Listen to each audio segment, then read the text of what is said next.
want to take a little bit of time right now to talk about a concept known as a substantive adjective.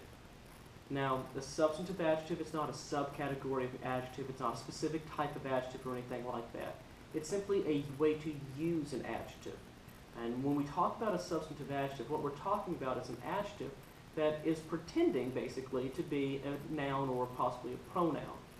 This is a concept that's not unique to Latin. We see it in other languages. We see it in English. There's a well-known Clint Eastwood movie called The Good, the Bad, and the Ugly. And in the title of that movie, we see three adjectives, good, bad, ugly, which are all being used as substantives there. The good, the bad, the ugly. And if we wanted to, we could put a noun in there right after those adjectives. We could talk about the good people, the bad people, the ugly people. But by themselves, they don't lack any idea. They don't lack the concept that these adjectives can also be noun-like in nature. And this concept works perfectly in Latin the exact same way. So if we were to take the Latin word for good, bonus, and we would just put it by itself, well, we've got the good. Or, because Latin tells us, by looking at the endings, the gender and the number of every single adjective we're working with, if we see bonus, we know it's masculine and singular, so we know that bonus can also be translated as the good man. Saves a little bit of time that way. Likewise, if we want it in the feminine, bona, it's a good woman. If it's in the neuter, bonum, it's a good thing. We can do this in the plural as well. If we take bonus, we make it plural, it becomes boni.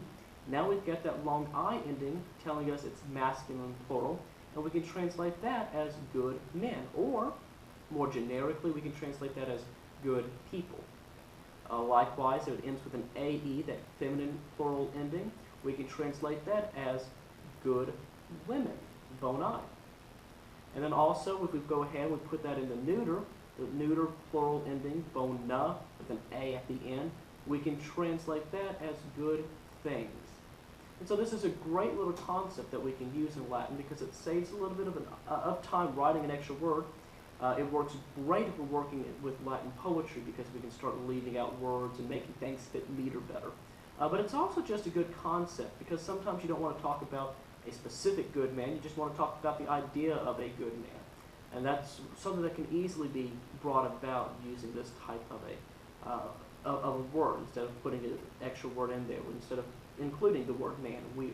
In the sense, you just use bonus. So we'll see a lot of substantive adjectives as we go about translating Latin, and hopefully when you see them, you'll go ahead and just add in those concepts in your head, and know you can do it multiple ways. Bonus, good man, or simply the good. And that's really all there is you need to know about substantive adjectives.